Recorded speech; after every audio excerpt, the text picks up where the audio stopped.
समागमी एखादी परिभावे त्याची द्वारी श्वान याती, तेथे राम नाम होईल श्रवण, घडेल भोजन उच्चिष्टाचे।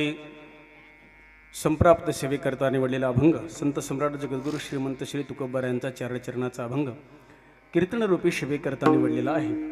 या अभंगातून श्रीमंत श्री जगद्गुरु तुकाराम महाराज तुम्हा आम्हाला सर्वांना संत समागम करण्याचा उपदेश करतात।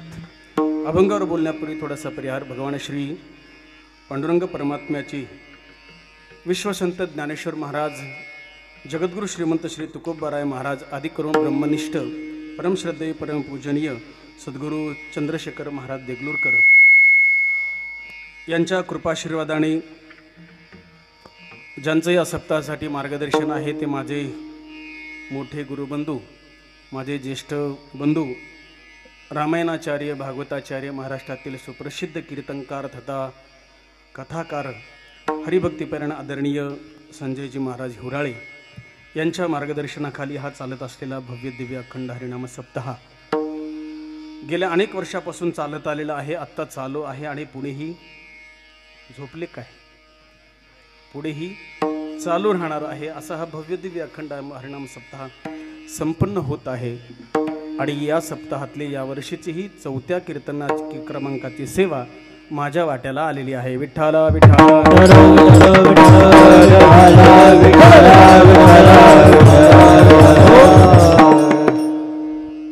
या कासराळी समस्त ग्रामस्थ मंडळ कासराळीकर सर्व ग्रामस्थांना खूप खूप धन्यवाद। खूप मोठा जनसमुदाय या ठिकाणी जमलेला आहे।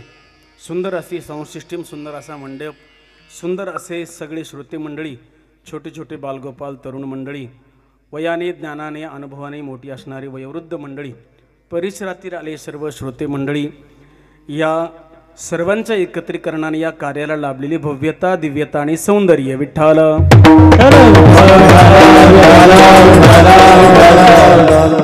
या सप्ताहासाठी आज कीर्तनासाठी जे सौजन्य लाभलेलं आहे आपल्या गावचे श्री संजय व्यंकटेश उपलंचवार सावकार यांच्या वतीने हे आजच्या कीर्तनाचं सौजन्य आहे।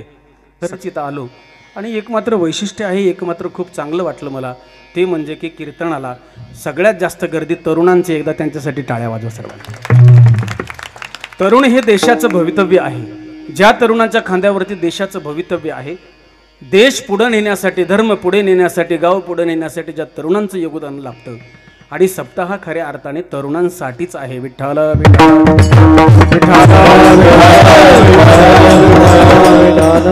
तरुणांना तरुण जाण्यासाठी केलेला तरुणोपाय म्हणजे वारकरी संप्रदाय आहे। विठ्ठल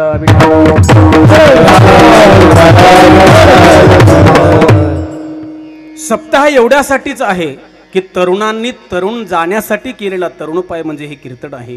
हा सप्ताह कशासाठी आहे? सप्ताह कुणासाठी आहे? ज्यांचं जगून झालं त्यांच्यासाठी सप्ताह नाहीये दादा। ज्यांचं जगून झालं, ज्यांच्या गौऱ्या मसनात गेल्या त्यांच्यासाठी कीर्तन नाहीये। ज्यांचं जगून संपलंय, ज्यांच्या वाट बघतोय यमधर्म, त्यांच्यासाठी कथा कीर्तन नाही। कथा कीर्तन त्यांच्यासाठी आहे ज्यांच्यासाठी धर्माची जबाबदारी आहे, ज्यांच्यावरती देशाची जबाबदारी आहे, ज्यांच्यावरती राष्ट्राची जबाबदारी आहे, ज्यांच्यावरती गावाची जबाबदारी आहे, ज्याच्यावरती आमच्या आई बहिणीचं संरक्षण करण्याची जबाबदारी आहे, त्या तरुणांसाठी सप्ताह आहे दादा। विठ्ठल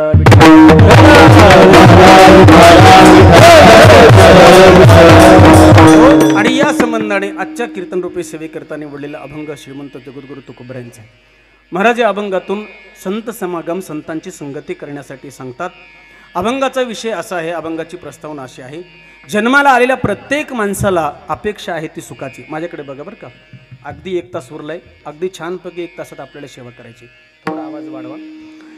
जन्माला आलेल्या प्रत्येक माणसाला अपेक्षा आहे ती कशाची? सावकार कशाची? बोलत चला, मला बोलायची सवय। कशाची? सुखाची अपेक्षा आहे। कशाची अक्षरे पोरं? सुखाची अपेक्षा आहे। आई कशाची अपेक्षा आहे? सुखाची अपेक्षा आहे। जन्माला आलेल्या मुंगीपासून तर ब्रह्मदेवापर्यंत प्रत्येकाची अपेक्षा आहे ती सुखाची। प्रत्येकाला वाटतं सुख व्हावं। इथं बसलेल्यापैकी एक तरी माणूस मला दाखवा की त्याला असं वाटतं की मला दुःख व्हावं, माझ्या जीवनात दुःख यावं आणि माझं जीवन दुःखमय व्हावं, असं कुणाला वाटतं का? हात वरती करा। कुणाला वाटतं का दुःख व्हावं? अजिबात नाही। प्रत्येकाची अपेक्षा आहे सुख मिळावं, पण प्रत्येकाने मागं फिरून बघा, फक्त नीट लक्ष देऊन ऐका। प्रत्येकाची अपेक्षा आहे सुख मिळावं, पण मागं फिरून बघा, कोणी 70 वर्ष जगला असेल, कोणी 80 वर्षे जगला असेल, कोणी 60 वर्षे जगला असेल, कोणी 40 वर्षे जगला असेल. मागं फिरून बघा, सुख मिळालं का हो? सुख मिळालं का हो? आणि जर मिळालं असतं तर कीर्तनाला येण्याची गरज काय आहे? सुख मिळालं असतं तर कीर्तन करायची गरज काय आहे? सुख मिळालं असतं तर सप्त्याची गरज काय आहे? आपण इथं कशासाठी आलो? सुख मिळालं नाही म्हणून आलो, काहीतरी मिळवायचं म्हणून आलो. आणि जर मिळालं असतं तर आपण इथं आलो नसतो. उलट सुखाच्या विवंचनेमध्ये आयुष्य चाललंय महाराज.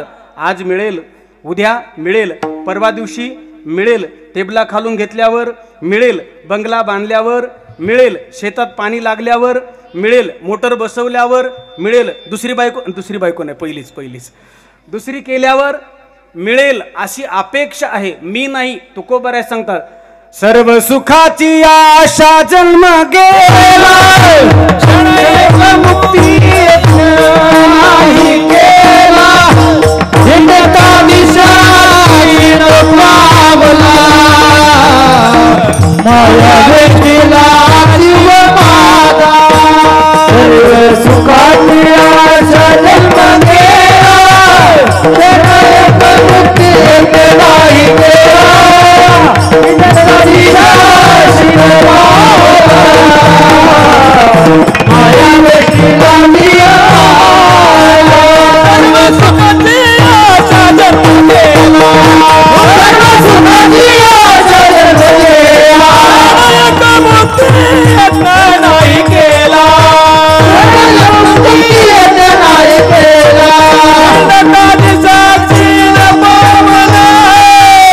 माया वेशीला जीव माझा,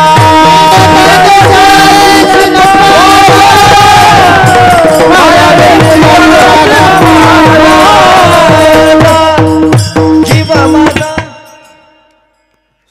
सर्व सुखाच्या आशा जन्म गेला, क्षण एक मुक्ती यत्न नाही केला, हिंडता दिशा क्षण पावला, माया वेष्टीला जीव माझा. रात्रंदिवस धडपड करतायत लोक. कशासाठी? सुख मिळावे यासाठी. मला सांगा तुम्ही, बंगला कशासाठी हो? सुखासाठी. शेती कशासाठी? सुखासाठी. बायको कशासाठी? सुखासाठी. लेकरं कशासाठी? सुख. पण सुख देतील याची गॅरंटी आहे का? अजिबात नाही. कमरड्यात लात घातल्यावर पोराणी बरं घालत नाहीत का? कितीतरी जगात आहेत महाराज असे. बापाला दुःख देणारे जगामध्ये आहेत ना. म्हणजे सुख मिळेल याची अपेक्षा नाही. काही लोकांनी सुख मिळवण्यामध्ये भौतिकता जमा केली. माझ्याकडे नीट लक्ष द्या, मी फक्त थोडी सेवा करणार आहे, पण तुम्हाला काहीतरी समजेल असं बोलणार आहे. भौतिकता जमा केलेली माणसाने काय केलंय? लहान पहिलं ब्लॅक अँड व्हाईट टीव्ही होती, त्याच्यात सुख वाटत होती म्हणून आता LED आणली. बरोबर आहे का? मोठी टीव्ही आणली, भीतीला लावेल एवढी, पण त्याच्यात तरी सुख वाटतं का माणसाला? तिथे सुख मिळत नाही म्हणून माणूस पिक्चरच्या थिएटरमध्ये जातं. म्हणजे सुखाची कल्पना बदलत चाललेली आहे. वस्तूपासून सुख मिळतच नाही महाराज. भौतिकता सगळं जग जवळ केलंय. पहिलं 2G होतं, नंतर 3G आलं, नंतर 4G आलं, नंतर आता काय आलंय? 5G आलंय. पण तरी सुख मिळालं का? कधी तोंडाकडे बघा, माणसाचा चेहरा पडलेलाच प्रत्येकाचा महाराज. कुणाकडे बघा तुम्ही महाराज, चेहरा पडलेलाच आहे. अरे मिया रोते क्यों? बोले मेरी सूरत ही वैसी, मैं क्या करूं, वैसी सूरत आहे. कधी बघा महाराज, उठलं बघा, झोपताना बघा, रात्री बघा, कधी कपाळाला हातच लावलेला आहे का? सुख मिळालेलं नाही. आणि एक सांगू, या मायावी जगाच्या बाजारातलं, या जगातलं तुम्ही काहीही जवळ करा, त्याच्यापासून तुम्हाला सुख मिळणारच नाही. का? त्याच्यामध्ये सुख नाहीच आहे बुवा. काहींनी आपलं जीवन संपवलं महाराज, नुसतं जमा करता करता करता करता. पण कधीतरी शेवटचा विचार केला का महाराज? तुम्ही मरून बघा. नाही मरू नका कोणी, पण असं मरून बघा. मेलात ना, ज्यांच्यासाठी रात्रंदिवस जमा करतात, पळतायत महाराज, स्वतःचं सुख हरपून, स्वतःला विसरून, स्वतःचं काबाड कष्ट करून आपलं जीवन संपवून माणसं फक्त जमा करण्यात व्यस्त आहेत दादा, जमा करण्यात व्यस्त आहेत. पण एक गोष्ट ध्यानात ठेवा, मेलात ना तुम्ही, थोडा वेळ थांबा ना दादा, थोडा वेळ थांबा. 1 तास जाऊ द्या, 2 तास जाऊ द्या, 1 रात्र जाऊ द्या. 1 रात्र गेले ना, घरातले लोक म्हणतात, ऐका काय, लवकर याला बाहेर काढा नाही तर वास सुटेल. थोडा विचार करा दादा. थोडा वेळ गेल्याच्या नंतर रडणं ऑटोमॅटिक बंद होतं. रडणं बंद झालं, घरातले लोक तुमच्या आमच्या पाठीमागे घरात चर्चा करतात. एक काम करा, त्याच्या वस्तू सगळ्या त्याच्याबरोबर पाठवून द्या. कुणाच्या ज्याने रात्रंदिवस कष्ट केले, घर उभं केलं, दार उभं केलं, जमिनी गोठे गाई म्हशी सगळं जमा केलं, त्याच्या वस्तू महाराज त्याच्याबरोबर देण्याची बांधाबांधी करतात आणि तयारी करतात की याच्याबरोबर सगळं पाठवून द्या. फक्त 2 गोष्टी सोबत देत नाही दादा. कोणच्या? सावकार एक गोष्ट ते म्हणजे पैसे, आणि दुसरी गोष्ट म्हणजे सोनं. ह्या 2 गोष्टी. लोक फार हुशार महाराज, लय हुशार, बाकी सगळं देतात, त्याची उशी देतात, गादी देतात, त्याचा पलंग देतात, त्याची बाज देतात, त्याचं गोदडं देतात, सगळं देतात, फक्त सोनं असलं तरी कान कापून काढून घेतात. माझं बोलणं लक्षात घ्या तुम्ही, बरोबर आहे. एवढंच नाही, एकदा का स्मशानामध्ये चिता प्रज्वलित झाली, चितेवरती प्रेत ठेवलं आणि एकदा का फिरवला घट फोडीला चरणी, महावाक्य ध्वनी बोंब झाली, फिरवला घट पाणी मडकं फोडलं आणि एकदा चिता प्रज्वलित झाली, चिता पेटली, तृणपाय केस जळती, आस्ती काष्टासारख्या भाजती, कपाळ भंगल्या मोक्ष म्हणती, लोक जाती घरासी. एकदा का मस्तक फुटलं की समाज उठला आणि समाज उठून घरी गेला, पाय धुतले, घरी नेऊन हाराळी काय दगड काय टाकतात ते टाकलं, घरी गेल्या सोयरेधारी म्हणतात एक काम करा, त्याचा धावा उशीर करू नका, तिसऱ्या दिवशीच उरकून घ्या. विठ्ठल विठ्ठल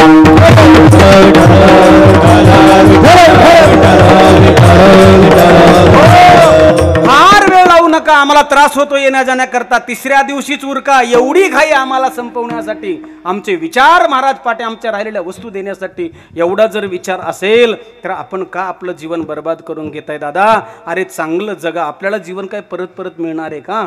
कशासाठी आपण जन्माला आलो याचा विचार करा. कोहम कथमिदम जातम को वै कर्ताश्च विद्यते. मी कशासाठी जन्माला आलो याचा विचार करा. मेल्यानंतर कुठं जाणार आहे याचा विचार करा. आणि जन्माला येण्याच्या अगोदर कुठं होतो याचाही कधीतरी विचार करा. बरं, मी जन्माला आल्याच्या नंतर जे सगळा खटाटोपका, मरण्याच्या अगोदरच सगळा खटाटोपका, याचा कधीतरी विचार करा. आणि जोपर्यंत विचार करत नाही तोपर्यंत आपलं जीवन यशस्वी होत नाही. माझा विचार एवढा चालला होता, सुखाच्या शोधामध्ये माणसाने आयुष्य बर्बाद केलं. प्रत्येक माणूस उठला तो रात्रंदिवस फक्त पैसा जमा करण्याच्या मागे आहे. महाराज, पैसा जमा करण्याच्या मागे. एक शायर खूप गोड बोलते, नीट लक्ष द्या. मिली थी जिंदगी किसी के काम आने के लिए, मिली थी जिंदगी किसी के काम आने के लिए, वक्त बीत रहा है कागज के टुकड़े कमाने में, क्या करोगे इतना कमा करके, न कफन में जेब है न कब्र में अलमारी, और ये मौत के फरिश्ते तो रिश्वत भी नहीं लेते. एक जण मला उठलं, मला म्हणलं महाराज तुम्ही कशाला पाकिट घेता? मग म्हटलं विठ्ठल विठ्ठल.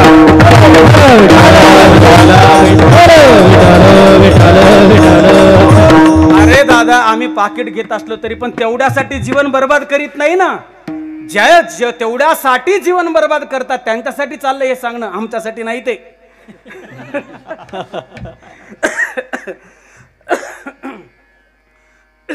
चला अभंगाकडे येतो. सुख मिळवायचं आहे, पण सुख प्रपंचाच्या बाजारामध्ये, या जगाच्या बाजारामध्ये सुख नाहीये दादा, सुख नाहीये.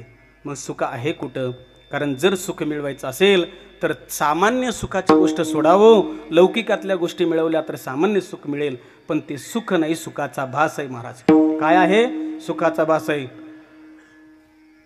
विषयाचे समसुख वेगळाची बहुरी, विषयाचे समसुख वेगळाची बहुरी, विषयाचे समसुख वेगळाची बहुरी, विषयाचे समसुख वेगळाची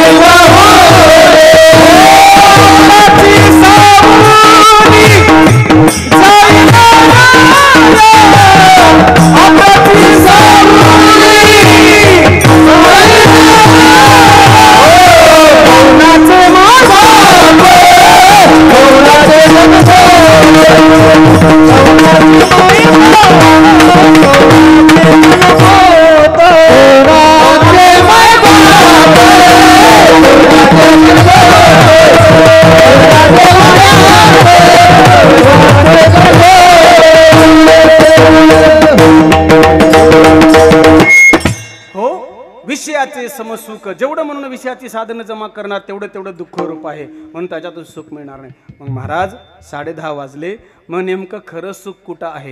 कुणापासून मिळतं? कोण देतं सुख? तुम्हाला सांगू, या जगामध्ये सुखरूप जर कोण असेल तर ते फक्त एक पांडुरंग परमात्मा जर सोडला तर या जगात दुसरं सुख तुम्हाला देणारं दुसरं कोणीच नाही. सुखरूपा ईसा दुजा कोणी सांगा, माझ्या पांडुरंगा सारिक्य तो सर्व सुखाचे आगर. बोला बाप रकुमा देवीवर सर्व सुखाचे आगर, जनी मने शारंगर सर्व सुखाचे आगर, मने नरहरी सोनार सर्व सुखाचे आगर, जनी मने शारंगधर, सर्व सुख कुठं आहे? परमात्म्याजवळ आहे. पण एक गोष्ट ध्यानात ठेवा, मग परमात्म्याला मिळवायला गेलं पाहिजे महाराज, आम्ही गेलं पाहिजे, पण ईश्वर मिळवल्याशिवाय सुख मिळत नसेल, पण तो ईश्वर डायरेक्ट तुम्हाला भेटणार नाही.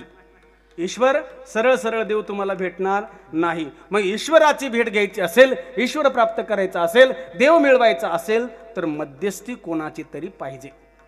डायरेक्ट जेजला भेटता येते का आपल्याला? गुन्ह्याचा निकाल डायरेक्ट जेज लावू शकतो का? नाही. मग त्याच्यासाठी मध्यस्थी कोणाची पाहिजे? कोणाची पाहिजे? वकिलाची पाहिजे. तसं ईश्वर डायरेक्ट भेटत नाही, तर ईश्वर भेट करून देण्यासाठी मध्यस्थी कुणाची पाहिजे? तुकोबाराने सांगितलं, अरे त्या संताशिवाय ईश्वराची प्राप्तीच नाही महाराज. बसता संताचे सगळते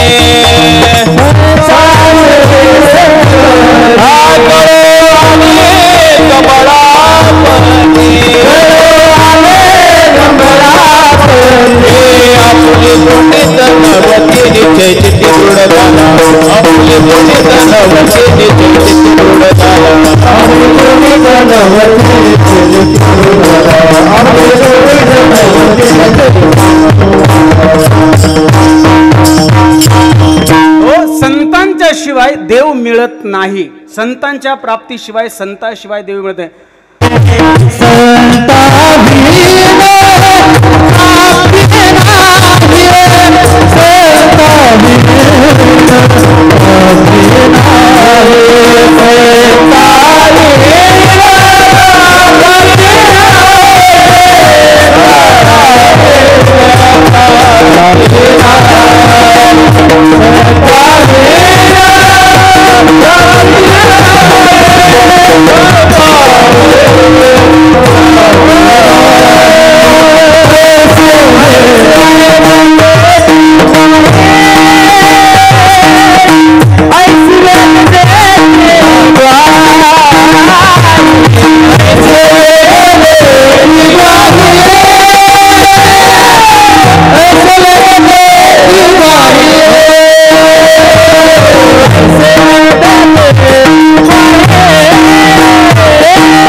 ऐसे वेद देती ग्वाही. वेद सांगतात महाराज संताशिवाय प्राप्ती नाही.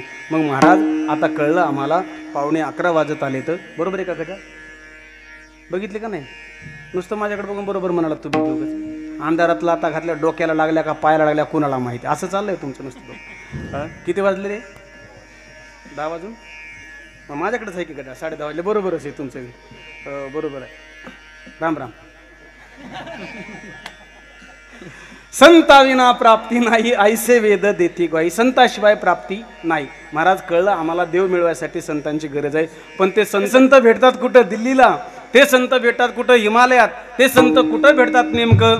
त्यांनी सांगितलं, तात मिले पुणे मात मिले, श्रुत भ्रात मिले, युवती सुखदाई, साज मिले गजबाज मिले, सब साज मिले, मन वांचित पायी, कहे निपट निरंजन लाल, सब कुछ मिले, पर संत समागम दुर्लभ भाई. बहु अवघड आहे संत भेटी, परी जग जेटी करुणा केली. संतांची भेट होणं अवघड आहे महाराज. संतांची भेट होणं अवघड असेल, पण आम्हाला तर देव मिळवायचं आहे, सुख मिळवायचं आहे. मग त्यापेक्षा जर देव भेटायचं असेल तर संतांची गरज आहे. आणि संत भेटले नाही तर सुख भेटणार नाही. मग संतांची संगती करण्यासाठी आम्हाला काय करावं लागेल? कशाच्या पद्धतीने आम्ही संताकडे गेलं पाहिजे? आणि संत जर भेटले तर आम्ही कुठल्या प्रकाराने संताकडे जाऊ? तुकोबाराय म्हणले, अरे दादा, संताकडे जायचंय ना, तुम्ही कुठल्याही प्रकाराने, कोणत्याही प्रकाराने संतांचा समागम केला, जीवनाची धन्यता झाली समजून चला. म्हणून कुठल्याही प्रकाराने संतांचा समागम झाला पाहिजे. महाराज अभंगाच्या पहिल्या चरणात संत समागम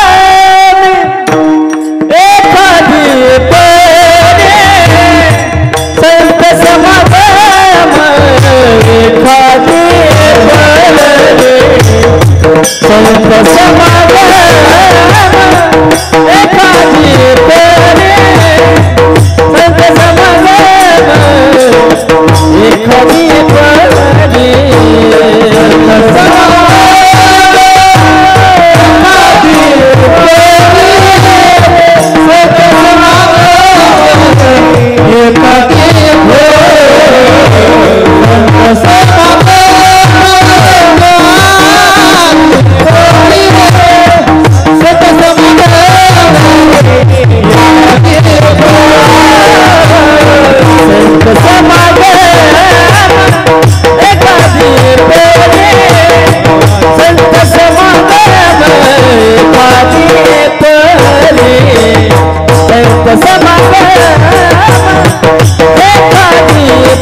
श्वानयात तेथे राम नाम होईल श्रवण तेथे राम नाम होईल श्रवण तेथे राम नाम होईल श्रवण तेथे राम नाम होईल श्रवण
महाराजांनी सांगितलं कुठल्याही प्रकारे संताच्या जवळ संत समागमी एखादी परी व्हावी त्याचेद्वारे श्वाने याती कुठल्याही प्रकारे संगती करा पण संतांची संगती करा. मायबाप संगतीवर खूप मोठा परिणाम असतो. संगती या शब्दामध्ये इकडे लक्ष द्या माझ्याकडे. संगती या शब्दामध्ये एक शब्द आहे गती. तुम्ही सगळे सुशिक्षित मंडळी आहात. काय शब्द आहे संगती. गती म्हणजे काय वेग. गती वेग. फक्त त्या गतीचा एक प्रयोग केला पाहिजे. तुम्हाला ऊर्ध्व गती प्राप्त करायची का अधोगती प्राप्त करायची आहे. तुम्हाला वरती जायचंय का खालती यायचंय. मोठं व्हायचंय का पतन करून घ्यायचं हे तुमच्यावर अवलंबून आहे. मोठं व्हायचंय का पतन करून घ्यायचंय. चांगलं जगायचंय का वाईट जगायचंय. नाव कमवायचंय का बदनामी करून घ्यायची हे तुमच्या हातात आहे. म्हणून त्या गतीला संगती लावा नाहीतर दुर्गती लावा. दुर्गती लावलं पतन झालं. सम शब्द लागला संगती लाभली. ऊर्ध्वगती करण्यात अधोगती दोन गोष्टी अवलंबून येतात. जीवनाचं माणसाचं जीवन जे घडतं ते घडत असताना संगतीवर अवलंबून आहे. पतन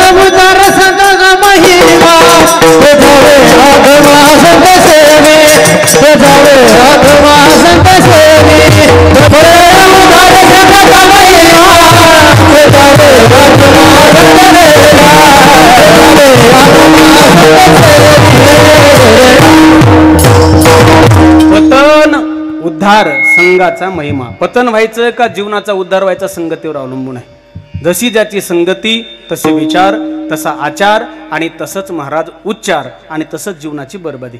संगतीचा परिणाम कशावर होतो. आधी आचारावर होतो. आचारावर झाला की विचार. संगतीचा परिणाम विचारावर होतो. विचारावर झालं की नंतर आचार तसाच बनतो आणि जसा आचार झाला तसा उच्चार होतो आणि तसंच माणूस जीवन जगतं. म्हणून संगती जीवनामध्ये खूप मोठी महत्त्वाची आहे. बघा तुम्ही एरवी हिऱ्याची जर परीक्षा करायची असेल. आई ओ कासरळीकर झोपले काय तुम्ही. महिला मंडळ जागे आहेत ना सगळे. हा मग ठीक आहे. विठ्ठल विठ्ठल ऐका ऐका काय सांगत होतो मी. हिरा हिरा हिरा. एरवी ऐरणीवर जर हिरा ठेवला आणि घनाने जर वरून मारला महाराज पण तो हिरा ऐरणीवर ठेवून घनाने मारला तरी फुटत नाही. पण तो हिरा जर ढेकणाच्या संगतीला गेला. हिरा ठेविता ऐरणी वाचे मारिता जोघणी तो फुटत नाही. पण ढेकणाच्या संगे हिरा जो भंगला कुसंगे नाडीला साधू जैसा. अरे कुसंग जर लागला माणसाला तर एक महाराज माणसाचं जीवन बर्बाद होतं. थोडं अजून सोपं करतो. आपल्याकडे मराठीमध्ये एक म्हणे ढवळ्या शेजारी. झोपले काय तुम्ही सगळे. हा नाही ना. ढवळ्या शेजारी ते मागचे कोण बांधला. हा तुम्ही नका मागं बघू मी बघतो बरोबर त्यांच्याकडे. ढवळ्या शेजारी पवळा बांधला. वान नाही पण गुण लागला. कशामुळे शेजारी बांधल्याचा परिणाम आहे. अजून थोडं सोपं करतो. वढाळाच्या संगतीला जाऊ का घरला जाऊ. तुम्ही बोलत जाकडे पटकीना. वढाळ गाईच्या संगतीला चांगली जर गाय महाराज 8 दिवस राहिली तर ती सुद्धा महाराज दुसऱ्याच्या शेतात गेल्याशिवाय राहत नाही. हा संगतीचा परिणाम आहे. अरे एवढा मोठा संगतीचा परिणाम आहे. माझ्या छत्रपती शिवाजी महाराजांच्या संगतीमध्ये एक कुत्र आलं दादा. कोण आलं? कुत्र आलं. कुत्र त्याचं नाव आहे वाघ्या नावाचं कुत्र. रात्रंदिवस माझ्या छत्रपती शिवाजी महाराजांच्या बरोबर राहायचं ते कुत्र. राजे जेवायला बसले तरी ते कुत्र दारामध्ये बसून महाराज राजांकडे बघायचं. राजे बाहेर निघाले तरी कुत्र सोबत निघायचं. राजे लढाईला चालले तरी कुत्र सोबत असायचं. संगतीचा परिणाम एवढा झाला की छत्रपती शिवाजी महाराजांच्या शिवाय कुत्र्याला आता महाराज जगणं मुश्किल होऊ लागलं. छत्रपती शिवाजी महाराजांशिवाय जगणं अवघड जाऊ लागलं. शेवटी छत्रपती शिवाजी महाराजांचे अंत्यक्रिया या देशा या जगातलं निरोप घेतला माझ्या राज्यांनी. आणि या जगाचा निरोप घेऊन जेव्हा छत्रपती शिवाजी महाराजांची चिता रचवण्यात आलेली आहे आणि ते कुत्र समोर बसलं दादा, समोर बसलं आणि राजांची चिता प्रज्वलित झाली. डोळ्यातून अश्रूच्या धारा वाहू लागल्या. कुत्र बघत होतं. अरे माझा मालक लाख मेले तरी चाल, माझा राजा गेला ना, माझा आधार गेला ना, अरे आमचा बाप गेला ना, आमचा मालक गेला ना, आम्ही जगून काय करायचं दादा? आम्ही कशासाठी जगायचंय? छत्रपती शिवाजी महाराजांची धडधड धडधड चिता पेटत होती. मागचा पुढचा विचार केला नाही. वाघ्या नावाच्या कुत्र्याने महाराज छत्रपती शिवाजी महाराजांच्या चितेमध्ये उडी टाकली दादा. ह्याला म्हणतात संगतीचा परिणाम. विठ्ठल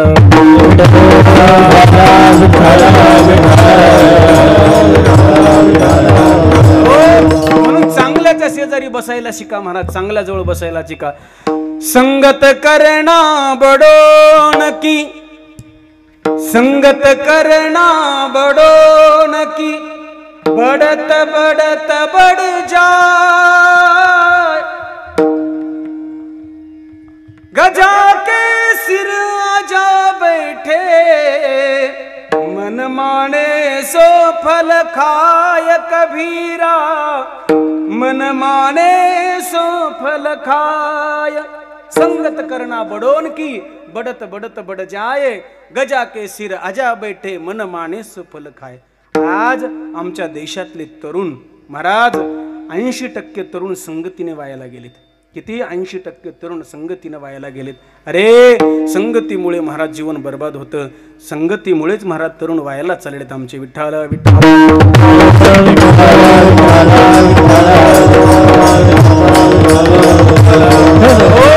संगतीमुळे तरुणांची बर्बादी आहे दादा.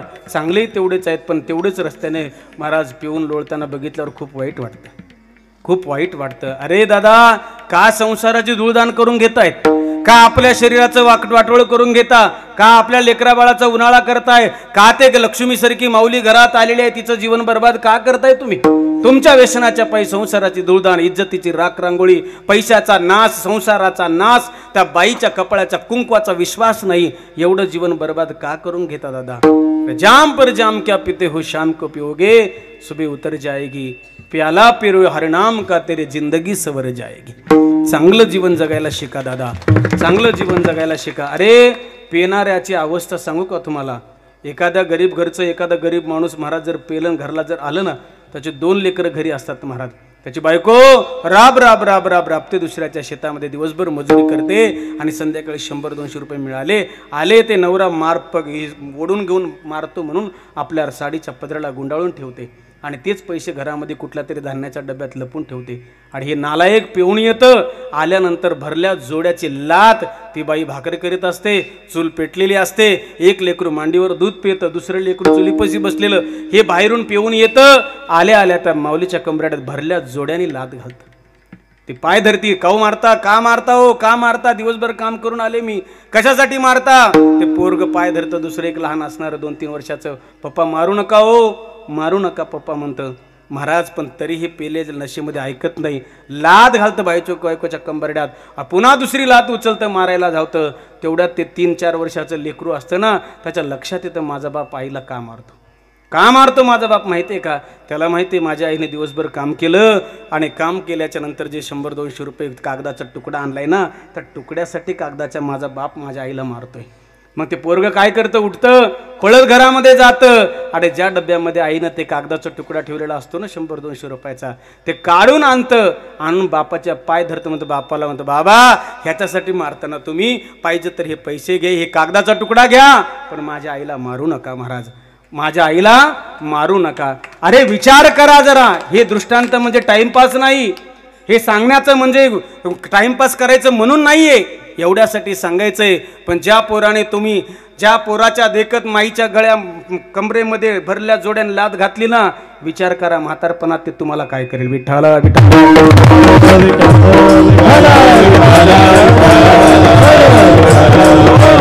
अरे ज्या मुलाच्या देखत तुम्ही असं वागताय ना, ते मुलगा तुम्ही म्हातारपणामध्ये त्या पोराने तुम्हाला किंमत द्यावी अशी का अपेक्षा करताय तुम्ही चांगलं वागत नाही पोरांकडून अपेक्षा करता का अपेक्षा करतात. माझ्या हिंदू धर्मातल्या प्रत्येक तरुणाला मी एक गोष्ट सांगेल, ध्यानात ठेवा. 19 फेब्रुवारीला माझ्या राजांची जयंती आहे, छत्रपती शिवाजी महाराजांची. जगात भारी आणि 19 फेब्रुवारी